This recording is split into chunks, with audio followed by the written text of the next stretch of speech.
فتاوی رضویہ جلد نمبر 29۔ اب دیکھو یہ بات ہے اتنی بڑے لیول کی،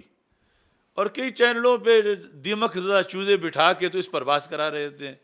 کوئی کہتا ہے یہ سب کھاتا تو یہاں سے خراب ہو گیا، کوئی کہتا ہے یہ ہو گیا، کوئی وہ ہوتا۔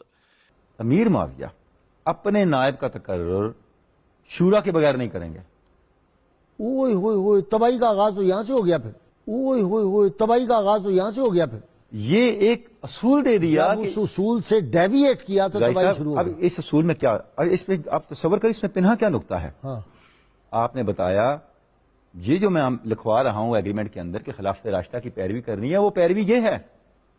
یعنی اصل یہ طاہر القادری کے شتونگڑوں کو بڑا مرض ہے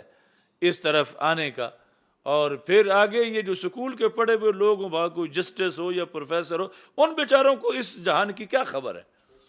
ان بیچاروں نے تو کسی کا جو ترجمہ پڑھا، کوئی 4 صفحے کا رسالہ، کوئی 10 صفحے کا رسالہ پڑھا، تو عربی ماخذ تک ان کی اپروچ ہی نہیں ہے۔ ان کی عافیت تو یہ ہے کہ امام احمد رضا کا دامن سام لیں اور بچے رہیں، اور اگر اس سے ہٹ کے خود منہ آگے پیچھے ماریں گے تو ان بیچاروں کے پلے کیا ہے کہ یہ کوئی خود فیصلہ کر سکے۔ تو اعلیٰ حضرت فاضل بریلوی رحمۃ اللہ علیہ آپ نے اس سلسلہ میں یہ ارشاد فرمایا، صفحہ نمبر 378، یہ لفظ یعنی جتنا بھی یہ اردو خاں ٹولہ ہے، اب ہر بندہ ظاہر ہے کہ پڑھ تو نہیں سکتا، لیکن وہ پھر اپنی حد میں رہے۔ دن پا نہ پڑے آتے متھا سڑیا بیوی دا کدا، تو یا تو یہ ساری دسترس حاصل کریں تو یا پھر کسی کے پیچھے چل پڑیں۔ یعنی اعلیٰ حضرت رحمۃ اللہ علیہ، یہ بڑی شخصیات ساری جو ہیں، ابھی میں داتا صاحب کا بھی ان کو آئینہ دکھاؤں گا، تو اعلیٰ حضرت لکھتے ہیں اگر امیر معاویہ رضی اللہ تعالی عنہ العیاذ باللہ کافر یا فاسق تھے، یا ظالم جائر تھے، یا غاصب جابر تھے، یعنی کوئی کسی لحاظ سے بھی نااہل تھے خلافت کے، تو الزام امام حسن پر آتا ہے، تو الزام امام حسن رضی اللہ تعالیٰ عنہ پر آتا ہے کہ انہوں نے کاروبار مسلمین و انتظام شرع و دین با اختیار خود ایسے شخص کو تفویض فرما دیا۔ تفویض ہے سپرد کر دینا، یعنی ایک آج کا مسلمان، آج کا ایک چھوٹا سا سجادہ نشین یا چھوٹا سا ایک عالم دین،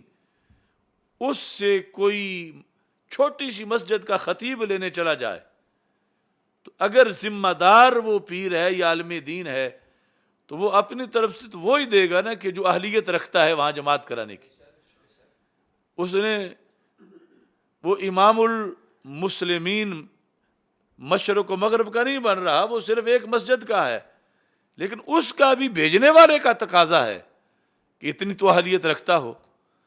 اب ادھر معین کر رہے ہیں امام حسن رضی اللہ تعالیٰ عنہ،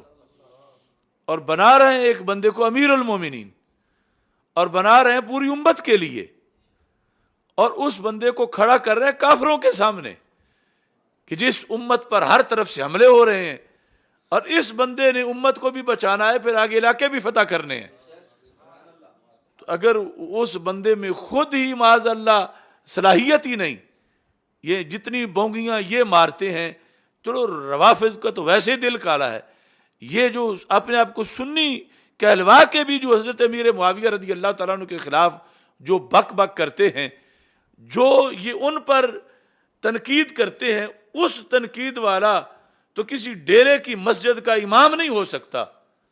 مشرق و مغرب کا امام کیسے ہو سکتا؟ اور بنا کون رہے؟ حضرت امیر معاویہ رضی اللہ تعالیٰ عنہ۔ تو پھر یہ حضرت امام حسن بنا رہے ہیں، تو پھر یہ خود یہ تو مخلص امام حسن سے بھی نہ کہ امام حسن رضی اللہ تعالیٰ عنہ کے معیار پر تو کوئی پورا اترتا ہے، لیکن یہ ان کے معیار پر پورا نہیں اترتا۔ تو اعلیٰ حضرت فاضل بریلوی رحمۃ اللہ علیہ کہتے ہیں الزام آئے گا امام حسن رضی اللہ تعالیٰ عنہ پر کہ انہوں نے مسلمانوں کا انتظام ایسے شخص کو تفویض فرما دیا اور خیر خواہی اسلام کو معاذ اللہ کام نہ فرمایا، یعنی نانا جی کے دین کی حفاظت کی بات تھی، تو بندہ تو وہ کھڑا کرنا تھا نا کہ جو خود اگر نہیں کر اپنا چھوڑ رہے ہیں، دے رہے ہیں، تو جو کر سکے، یعنی پورا دین، سرکار کی محنتیں، پھر بعد کی خلفائے اربعہ کی محنتیں، ان سب کی حفاظت کر کے مزید آگے بڑھنا ہے۔ اور اگر ان لوگوں کے بقول جس طرح کی یہ چولے مارتے ہیں بیٹھ کے آستانوں پہ بعض، اگر ایسی صورتحال تھی تو پھر تو یہ ہو کہ دین سارا خود انہوں نے جو ہے وہ ایسے بندے کے سپرد کر دیا جو چلا ہی نہیں سکتا، اور سرکار صلی اللہ علیہ وسلم کے مشن سے معاذ اللہ یہ بے وفائی کا ایک تانا دے رہے ہیں حضرت امام حسن رضی اللہ تعالیٰ عنہ کو۔ اب دیکھیے اعلیٰ حضرت کے لفظ، یہ جو سرخ شاہ نے بات کی کہ ایک دن بھی اب نہیں رہنا چاہتے تھے،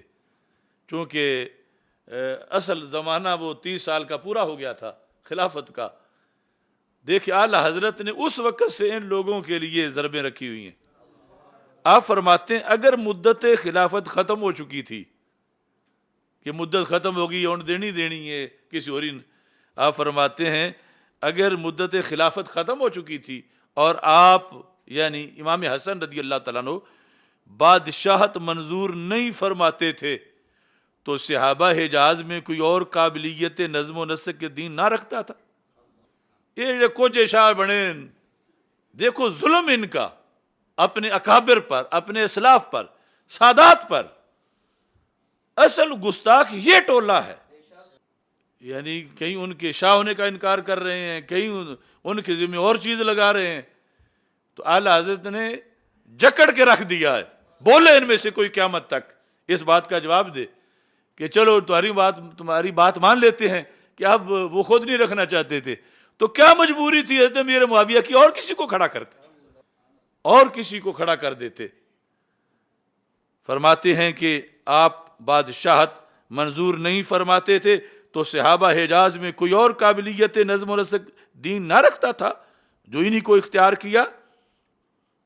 حاشا للہ، یہ بات نہیں ہے جو تم کہتے ہو، بلکہ یہ بات خود رسول اللہ صلی اللہ علیہ وسلم تک پہنچتی ہے کہ حضور صلی اللہ علیہ وسلم نے اپنی پیش گوئی میں ان کے اس فعل کو پسند فرمایا تھا اور ان کی سیادت کا نتیجہ ٹھہرایا تھا، کما فی صحیح البخاری۔ جس طرح اگلی بات کی گواہیاں ہم دے آئے ہیں بخاری اور اس کی شروعات سے،